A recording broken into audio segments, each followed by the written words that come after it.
Welcome friends. இன்றைக்கி நம்ம retro ரெசிபீஸில் ரொம்ப சிம்பிளான ஆனால் யூஸ்ஃபுல்லாக இருக்கிற மாதிரியான 10 கிச்சன் டிப்ஸ் பார்க்க போகிறோம். இது நம்ம டே டு டே லைஃபுக்கு எல்லாமே ரொம்ப யூஸ்ஃபுல்லாக இருக்கும். இதை பார்க்குறதுக்கு முன்னாடி இந்த சேனலை புதுசாக பார்க்குற ஃப்ரெண்ட்ஸ் மைதிலிஸ் ரெட்ரோ ரெசிபீஸ் பக்கத்தில் இருக்க சப்ஸ்கிரைப் பட்டனை கிளிக் பண்ணிக்கோங்க.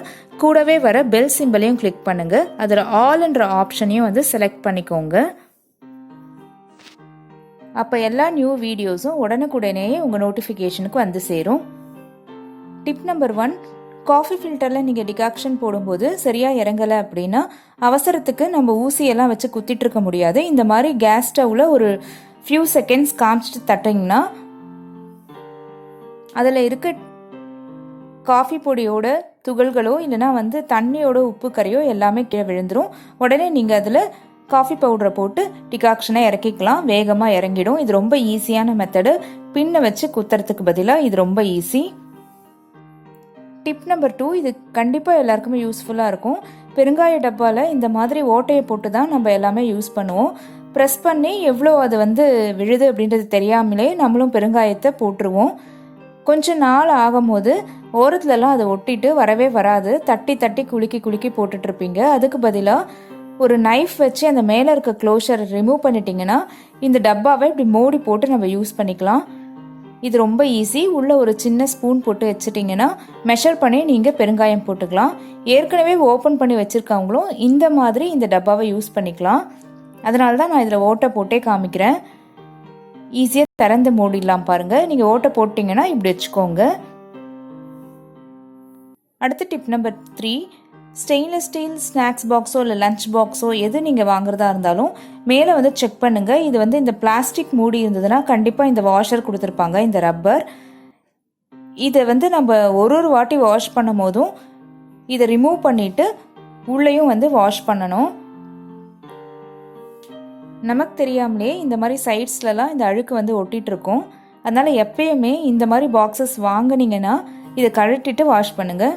அடுத்த டிப் நம்பர் 4, இந்த மாதிரி உப்பு நீங்கள் ஜாடியில் போட்டு வச்சுருந்தீங்கன்னா அடியிலலாம் இந்த வின்டர் சீசனுக்கு ஒரு மாதிரி ஈரப்பதமாக இருக்கும். அதை அவாய்ட் பண்ணுறதுக்கு அது ஃபுல்லாக நிரம்புற அளவுக்கு புளியை சேர்த்துக்கோங்க கீழ் லேயரில். அதுக்கு மேலே உப்பை சேர்த்துக்கலாம். அப்போ தண்ணி தொக்கிட்டு இருக்காது. இது கடைசிக்கு வரும்போது நீங்கள் புளியும் உப்பையும் மாற்றிட்டு வேறு திருப்பியும் ரீஃபில் பண்ணிக்கோங்க. அடுத்த டிப் நம்பர் 5, இந்த மாதிரி தேன் பாட்டில் எறும்பு வராமல் இருக்கிறதுக்கு தண்ணி உள்ள நம்ம இறக்கி வச்சுருப்போம். இது கண்டிப்பாக ஃப்ரிட்ஜில் வைக்கக்கூடாது தேனை. இந்த கீழ் இடத்துல ஒரு சாக்ஸை இந்த மாதிரி போட்டு நீங்கள் வச்சிட்டிங்கன்னா எறும்பு வரவே வராது. தண்ணி உள்ளெல்லாம் இறக்க வேண்டாம். ஆயில் ஸ்பில் ஆகிறத தவிர்க்கிறதுக்கு யூஸ் பண்ணுற மாதிரி இதுக்கும் யூஸ் பண்ணலாம். அடுத்த டிப் நம்பர் 6, வின்டர் சீசன்லலாம் இல்லை கோல்டான பிளேசஸில் இருக்கவங்களுக்குலாம் தயிர் சீக்கிரம் உறையணும் அப்படின்னா இந்த அளவுக்கு ஒரு பிஞ்ச் உப்பை முதல்ல சேர்த்துக்கோங்க.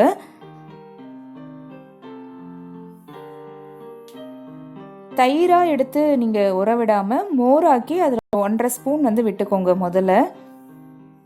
அதுக்கு மேலே வெதுன்னு இருக்க பாலை சேர்த்திங்கன்னா 3 ஹவர்ஸ்க்குள்ளேயே உங்களுக்கு நல்ல கட்டியான தயிர் உறைஞ்சிரும். இந்த மாதிரி செராமிக்கோ கிளாஸ் கண்டெய்னர்ஸோ யூஸ் பண்ணுங்கள். அந்த உட்டன் ஸ்பூனோ இல்லை ஏதாவது ஒரு ஸ்பூனை உள்ளேயே வச்சு மூடி வச்சுருங்க. இப்போ சீக்கிரமாக உறைஞ்சிரும்.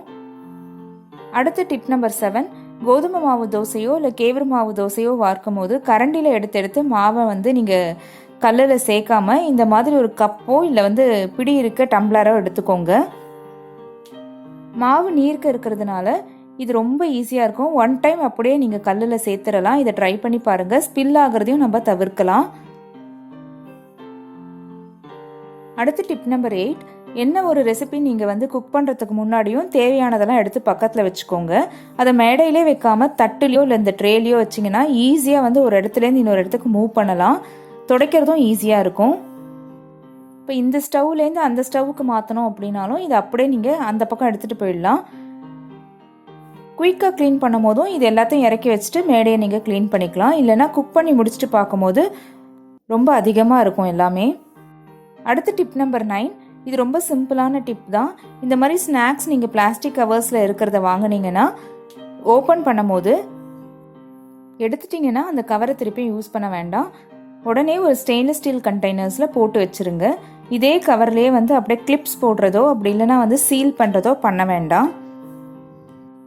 நீங்கள் யூஸ் பண்ணிகிட்ருக்க கிரைண்டர் அதோட கல் வந்து ரொம்ப சாஃப்ட் ஆகிடுச்சு கீழேனா, இந்த மாதிரி ஒரு நைஃபை வச்சு ஓட விட்டு ஒரு 3-4 இடத்துல வந்து அப்படியே ப்ரெஸ் பண்ணி பிடிங்க. அப்போ இந்த கத்தி அது கீறும் போது அந்த இடத்துல டிஃப்ரென்ஸ் தெரியும் பாருங்கள். இந்த ஓரம் இருக்கிறதுக்கும் அந்த ஓரம் இருக்கிறதுக்கும் உளுந்து எல்லாமே உங்களுக்கு சீக்கிரமும் வந்து அரைப்பட்டுடும். இதை கண்டிப்பாக ட்ரை பண்ணி பாருங்கள். எப்பயும் எவ்வளோ நேரம் உளுந்து அரைக்கிறோமோ அதை விட 10 நிமிஷத்துக்கு முன்னாடியே நீங்கள் உளுந்து எடுத்துடலாம். ரொம்ப புசு புசுன்னு ஒரு 20 நிமிஷத்துலேயே இந்த மாதிரி வந்து அரைப்பட்டுடும். எப்படி இருக்குது பாருங்கள். நீங்கள் பார்த்ததில் ஏதாவது 1-2 டிப்ஸ் யூஸ்ஃபுல்லாக இருந்தாலும் எனக்கு ரொம்ப ஹாப்பி. இது பிடிச்சிருந்தா ஒரு லைக் கொடுங்க. நம்ம சேனல் மைதிலிஸ் ரெட்ரோ ரெசிபீஸையும் சப்ஸ்கிரைப் பண்ணிக்கோங்க. பிடிச்சிருந்தா உங்கள் ஃப்ரெண்ட்ஸுக்கும் ஷேர் பண்ணுங்கள். தேங்க்யூ.